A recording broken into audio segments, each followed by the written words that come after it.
Salam alaikum wa rahmatullah. Cette séquence est consacrée aux élèves de la deuxième année du baccalauréat sciences maths.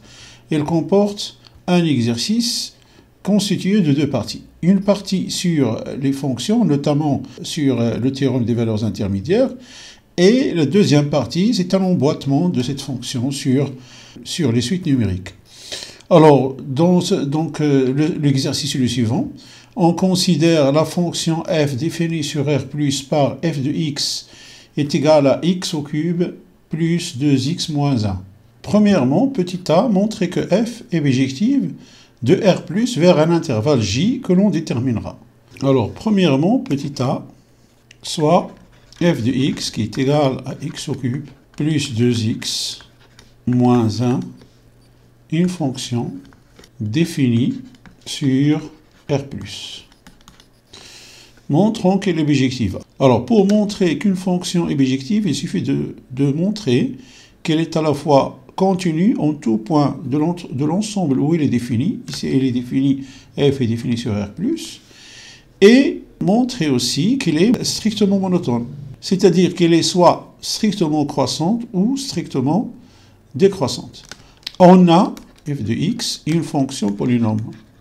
Donc, elle est continue et dérivable en tout point de R, en particulier en tout point de R+. Et f' de x est égal à x au cube plus 2x moins 1' est égal donc à la dérivée de x au cube, c'est-à-dire 3x au carré. La dérivée de plus 2x est égale à plus 2, donc, et la dérivée de moins 1 est égale à 0. f' de x est strictement supérieur à 0, donc f de x est strictement croissante sur R+, d'où f de x est bijective de R+, vers j. Alors, on va déterminer j. J est égal à f de R, c'est-à-dire f de 0 plus l'infini. Alors, est égal, puisqu'elle est strictement croissante, f de 0, limite, quand x tend vers plus l'infini, de f de x. Alors, limite quand x tend vers plus l'infini de f de x est égal à limite quand x tend vers plus l'infini de x au cube plus 2x moins 1 est égal à limite quand x tend vers plus l'infini de x au cube est égal donc à plus l'infini. Et f de 0 est égal à 0 au cube plus 2 fois 0 moins 1 est égal donc à moins 1. D'où j. J est égal, alors, moins 1 plus l'infini. Alors, on nous demande de déduire que l'équation f de x est égale à 0 admet une unique solution alpha, et alpha est strictement inférieur à 1. Alors, pour démontrer que l'équation f de x est égale à 0 admet une unique solution, alors, et que cette solution est strictement inférieure à 1 et bien sûr supérieure à 0, puisqu'on est dans R+, il faut d'abord, premièrement, déterminer si la fonction est bijective, c'est-à-dire strictement croissante et continue sur R+. Et puis, calculer les images des extrémités de l'intervalle choisi. Alors, l'intervalle choisi ici est 0,1, puisque alpha est comprise entre 0 et 1. Donc, l'intervalle choisi sera l'intervalle fermé 0,1. On a f, une fonction continue et strictement croissante sur R+.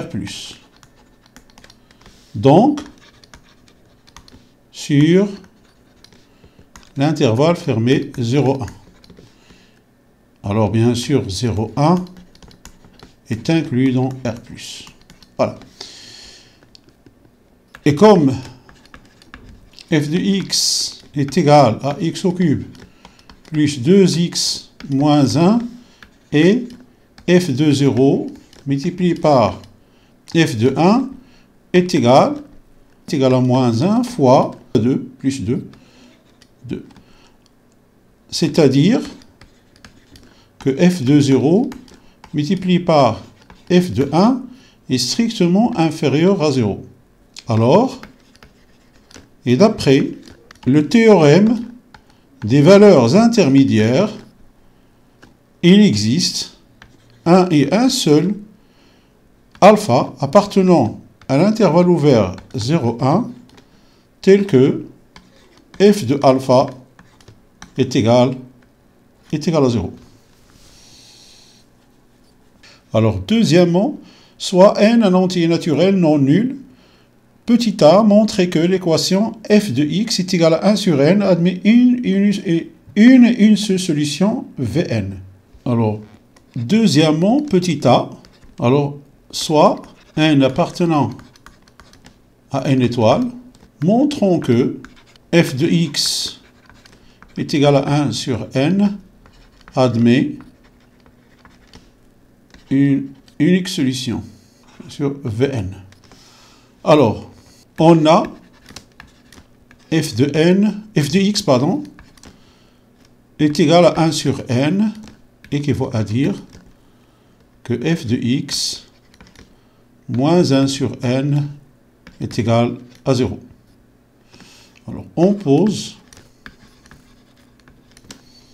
g de x qui est égal à f de x moins 1 sur n. Et g de x est défini comme f de x est défini sur R+. Montrons que g de x est égal à 0 admet une unique solution, alors Vn, bien sûr, qu'on appellera Vn. Alors, on a g de x est un polynôme, donc continu et dérivable sur R, en particulier sur R+. Et g' de x est égal à f' de x, est égal donc à 3x au carré plus 2. Donc, g de x est strictement croissante sur R+, bien sûr. Et comme, alors, g de 0 est égal à f de 0 moins 1 sur n, qui est égal à moins 1 sur n, c'est-à-dire moins 1 plus 1 sur n.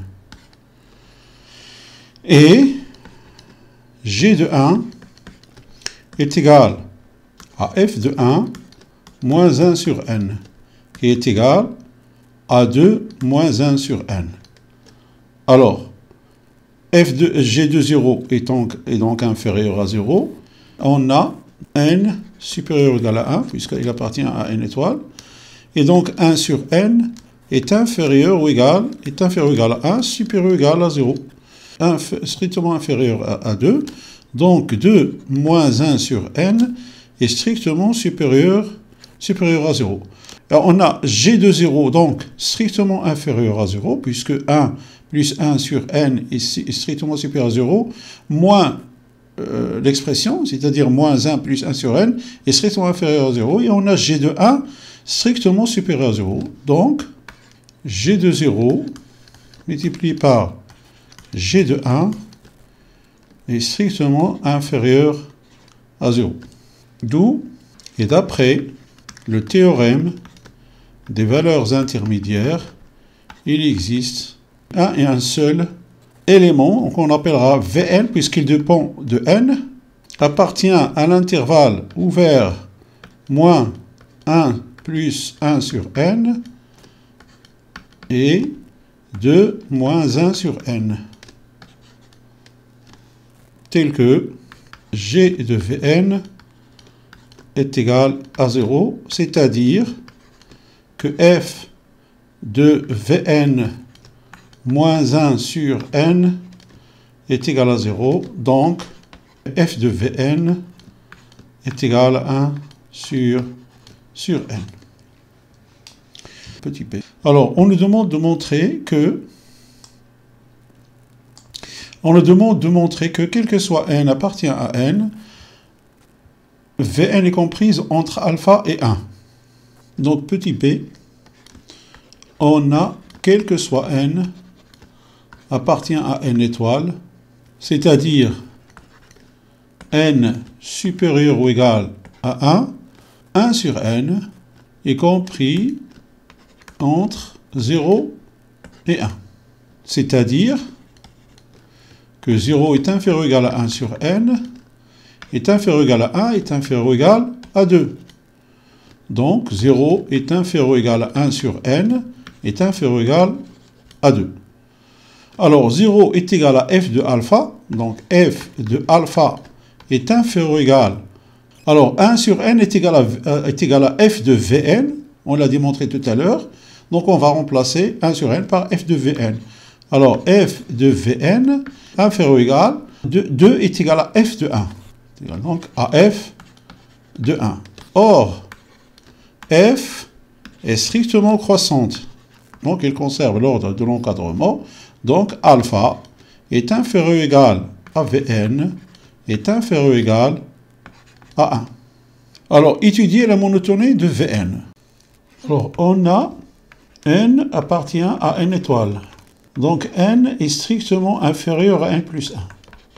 Ceci équivaut à dire que 1 sur n est strictement supérieur à 1 sur n plus 1. Alors, 1 sur n est égal à f de Vn. Donc, f de Vn est strictement supérieur à 1 sur n plus 1 à f de Vn plus 1. Donc, strictement supérieur à f de Vn plus 1. Or, comme on le sait déjà, alors f est strictement croissante. Donc, il conserve l'ordre de l'inégalité. Vn est strictement supérieur à Vn plus 1. Alors, Vn plus 1 moins Vn est donc strictement inférieur à 0. Donc, Vn est strictement décroissante. Voilà, c'est la fin de cette vidéo. Portez-vous bien et à la prochaine vidéo, Inch'Allah.